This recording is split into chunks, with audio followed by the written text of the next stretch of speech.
All right. So, Dr. Spurling, can you tell me why otitis media is such a problem for Indigenous Australians?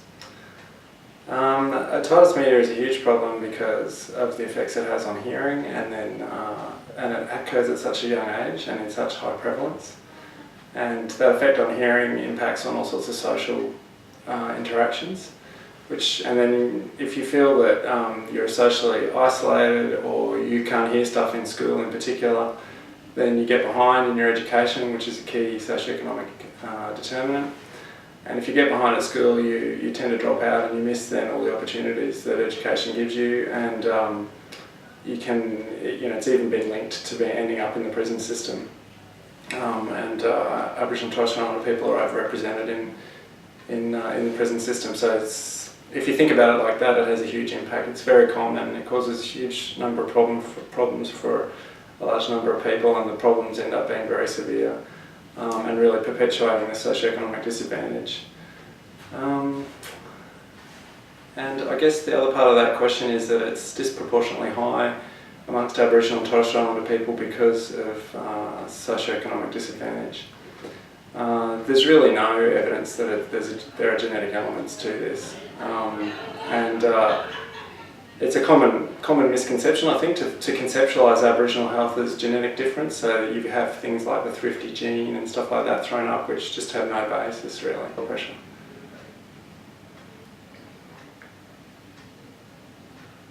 So, for a young doctor moving to an Indigenous community, are there differences that you should expect on presentation of otitis media? Yeah, well, I think you're going to see a lot more otitis media in really young kids, in babies, and you probably have to look for it in them because they're not necessarily going to complain about it. I think the average, your first attack, you're getting a lot of attacks even by 3 or 4 months, whereas in non-Indigenous kids the average is much later. Most kids will have had an attack of otitis media by the time they're 2 or 3, but you're getting the presentation is much earlier. You would definitely want to know about the PBS subsidised drops for running ears. You're going to see a lot more discharging ears, and you're also going to see a lot more kids with hearing problems. That probably, you're probably going to need to be much more conscious of who your hearing health worker is and your referral pathways to get your ears tested. You're going to need to know who the speech therapist is. You're going to need at Sherbrooke, I think they have a program for kids in schools where they have hearing aids and the teacher wears a microphone and things like that. So you probably are going to have to make the effort to find out who the teacher at school is and get to know the community, which is all stuff that you wouldn't necessarily have to do, even though it'd be nice in a mainstream urban general practice in Brisbane. So getting to know the community much better in your referral pathways. There would be a couple of elements of the presentation, like the severity and the age, I guess. And then in terms of the management, you would have difficulty with access to services, but it would be about the drops is the main difference in management. I guess the other, and also whether or not antibiotics are indicated. We don't know the answer to that question yet, though I suspect it would be hard not to prescribe them. And the other thing is that, given overcrowding is such a big factor, is to address socioeconomic determinants in the consultation and bring them up. And that can be very culturally sensitive. There might be particularly good reasons why there are lots of kids or 2 families, for example, in the one house. And also, some families would be worried about, as a new doctor, why you would be asking questions about that. What are you asking questions if you didn't know the community really well? So the community need to be able to trust you when you're asking that question, that you're not then going to call docs, for example. So, I've worked here for 10 years, so I can ask that stuff and people aren't going to be worried about that. But if you're a new doctor in town, you'd have to be a bit careful about that. But if you could present it in a way that showed that you're wanting to help them and try and resolve the housing issue for them, then that's probably going to be the best way of stopping that kid coming back with further problems with otitis media. So you might need to know who the person is who coordinates housing, who's the social worker, for example. What's the situation with daycare? Has the kid been immunised, I guess, all those sorts of things.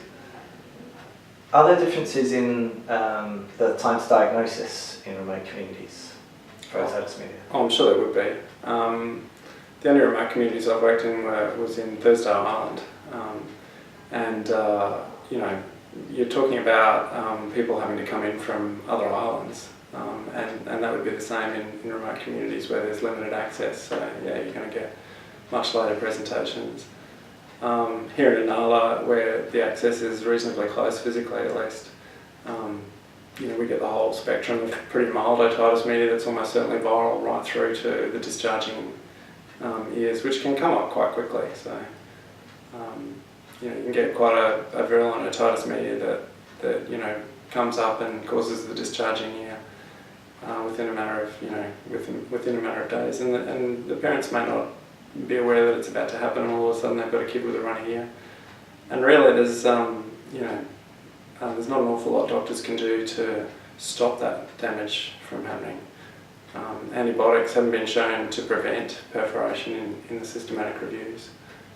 And at the moment, where the question of antibiotics for otitis media for Aboriginal kids is one that's largely unanswered. And so this service is part of a grant, or part of an NHMRC funded trial looking at antibiotics for otitis media in Aboriginal kids and Torres Strait Islander kids. So it'd be interesting to see the answer. Is there pressure to subscribe? To prescribe? Antibiotics? Not so much. I think our group are, you kind of train your practice to as to how you practice as far as that goes. I think all the doctors at the Inala Indigenous Health Service would see antibiotics as a non-renewable precious resource. And so, you know, it's not being handed out sort of willy-nilly for viral type things just in case it turns into something else. So I think a lot of our patients have been pretty much educated that, you know, we'll prescribe it if we think it's indicated rather than, you know, just sort of carte blanche. And so it's pretty well accepted. You know, we don't really get, I can't remember the last time I would have had a consult where someone left clearly crossed that they weren't getting antibiotics when they thought they should have. So yeah, I think, and also I think the best predictor of a satisfied patient at the end of a consult is not whether they got the antibiotic or not as it happens, it's whether they understood your reasoning. So yeah, we don't get a lot of... So there's been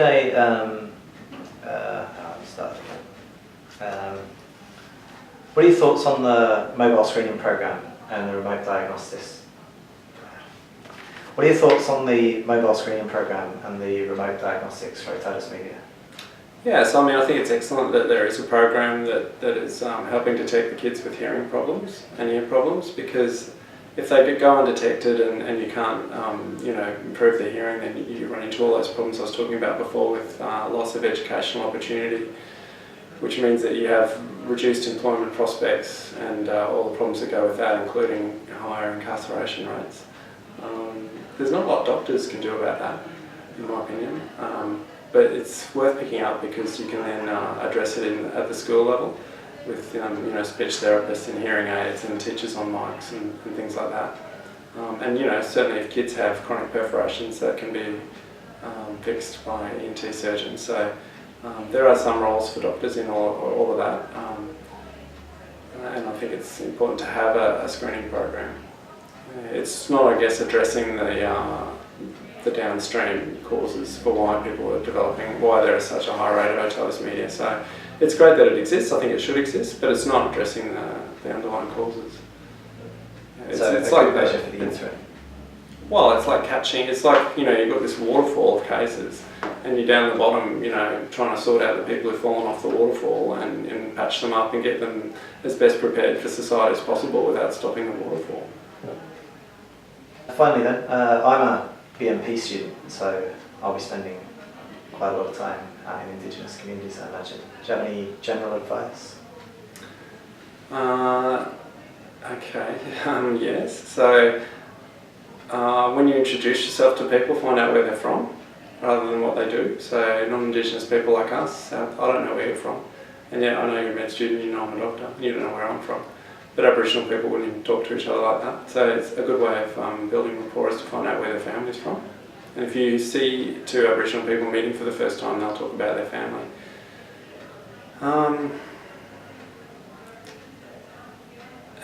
So getting to know, going and making an effort to, if you're in a community, for example, find out who the elders are and go and actually meet them. Spending a little bit of time in community events rather than sort of showing yourself away in your own community would be helpful. And then probably some of the most important stuff is not talking down to people, being very careful about docs. You're likely, being able to acknowledge that you're likely to make a mistake. So you really need a cultural mentor, so you need to go and find out who that would be. Someone who knows the community really well and is willing to sort of coach you, I guess, through it. So you need to leave your ego behind a bit and accept that you're going to make mistakes. And you can't be neutral.